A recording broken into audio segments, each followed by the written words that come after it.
Halo, selamat pagi teman-teman. Apa kabar? Mudah-mudahan kalian semua berada dalam keadaan yang sehat-sehat selalu ya. Oke, sebelum kita lanjut ke topik hari ini, silahkan di-subscribe dulu channelnya untuk dapetin update materi atau konten yang berkualitas dan bermanfaat tentang hobi di ikan cupang. Oke. Nah, gini teman-teman.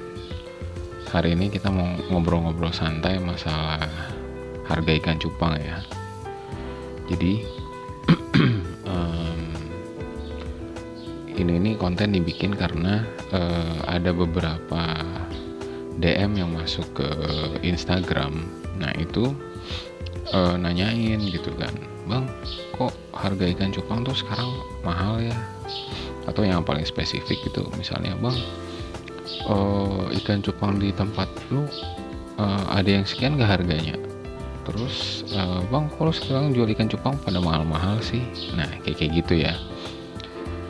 Jadi ada beberapa customer itu yang price sensitif lah. Jadi sebenarnya itu nggak masalah selagi si seller atau reseller bisa ngejelasin kenapa mereka ngejual ikannya dengan harga segitu misalnya, ya kan? Jadi di sini sebelum kita ngejudge harga ikan itu mahal, kita harus tahu dulu beberapa faktor yang mempengaruhi harga si ikan cupang sampai di titik itu. Selain ya salah satu faktor yang memang kayak sekarang ya, ikan cupang lagi tren atau apalah segala macam kayak gitu.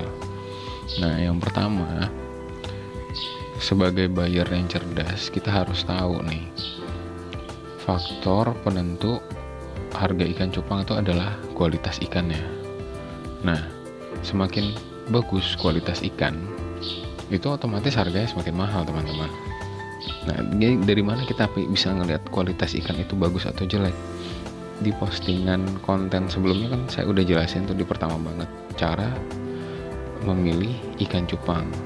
Nah dari situ bisa dilihat ada yang namanya form atau bentuk ikan, kemudian ada yang namanya warna, dan yang paling penting ada yang namanya genetik.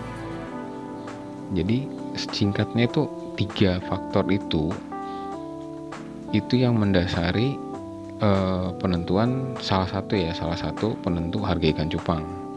Nah kemudian kalian harus tahu juga sellernya ini dia ngebreed sendiri atau dia reseller atau gimana gitu kan. Nah let's say kalau dia ternyata ngebreed sendiri punya farm.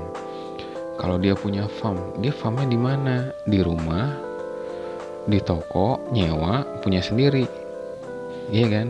Nah kalau dia nyewa tempat, otomatis itu dia ada biaya sewa yang harus dikeluarin. Nah itu kemudian emang kalau ganti air dia pakai air apa? PDAM misalnya. PDAM kan harus bayar teman-teman. Terus kemudian kalau dia bilang dia pakai air sumur, Bang, air sumur, emang narik air sumur nggak pakai listrik? Listriknya bayar dong. Nah kayak gitu. Udah seperti itu, apalagi tuh. Nah ikan kan harus makan ya, pakannya juga kan harus dihitung. Ada beberapa seller, reseller atau breeder yang mereka nggak kultur sendiri atau nggak nyari sendiri pakannya gitu loh. Jadi setiap hari dengan ikan segitu banyak mereka harus beli pakan. Nah itu menjadi cost juga, menjadi dasar atau modal, harga modal yang harus mereka penuhi dibebankan untuk setiap satu ekor ikan. Itu perhitungannya seperti itu.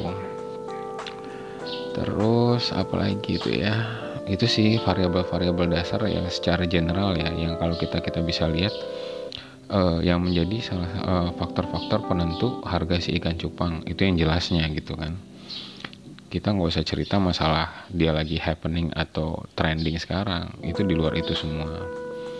Kemudian prinsip masalah harga mahal atau murah itu sebenarnya kembali ke mindset masing-masing. Jadi gini, contoh ya, kalau saya pribadi, harga ikan yang mahal buat saya itu di atas 2 juta untuk 1 ekor. Kalau udah sampai ada, saya pernah nanya ke beberapa breeder karena saya perlu beli indukan dari mereka gitu kan.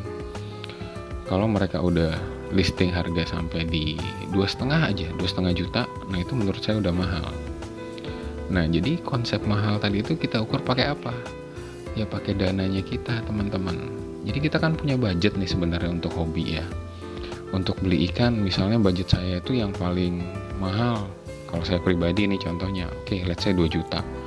Berarti di bawah 2 juta selagi ikannya bagus, ini kembali lagi ke mindset kita ya. Kan hobi ini ikan ini kan selera teman-teman. Jadi nggak ada patokan gitu loh. Bisa jadi kalau saya bilang mahal di kalian itu murah gitu kan. Jadi ya kembali lagi, selagi kita masih punya budget dan kita suka, itu pasti kita nggak ada komplain masalah mahal. Tapi kita nggak punya budget, kita suka, kita pasti bilang mahal. Sesimpel itu aja sih. Jadi nggak ada yang mahal sih kalau menurut saya. Ini cuma masalah persepsi, masalah sudut pandang. Yang penting itu gimana cara kita memahami atau memandang nih. Kita harus tahu dulu, ada baiknya itu kita tahu ini budget saya nih segini loh kalau buat belanja ikan, buat hobi. Nah di atas itu ya saya nggak belanja. Nah kalian kan bisa tinggal tanya ke seller, bang, saya punya budget sekian, kira-kira ikannya bisa saya dapat yang kayak gimana ya? Udah seperti itu, sesimpel itu aja sih teman-teman. Lebih gampang kalau kalian ngasih tahu budget ke seller ketimbang kalian nakar-nakar nih, misalnya nanya ikan A, ikan B, ikan C, ikan D, tapi ternyata nggak ada yang cocok sama budget kalian, itu kan ribet. Nah kalau saya kayak gitu tuh, lagi nyari indukan ke beberapa breeder di Indonesia ya, saya pasti tanya, Om, saya cuma punya budget sekian, saya pengen indukan ini, kira-kira harganya berapa? Simple, kelar. Jadi ya jatuhnya sih nggak ribet, kita tinggal nanya sesuai dengan budget kita. Oke? Intinya kayak gitu teman-teman. Tidak ada yang mahal pada saat kita punya budget. Tapi pada saat kita tidak punya budget untuk hal itu, tentunya mahal gitu kan. Jadi balik ke diri kita masing-masing lah, karena hobi ini nggak ada limitnya. Yang ngelimit itu ya diri kita sendiri masing-masing. Oke, sampai di sini rasanya obrolan santuy kita ya pagi-pagi ini. Oke, next konten. Oh ya, kalau ada yang perlu konten tentang ngebreed cupang, itu bisa dilihat di IGTV di Instagram ya. Oke, teman-teman, segitu aja dulu obrolannya. Selamat pagi dan bye.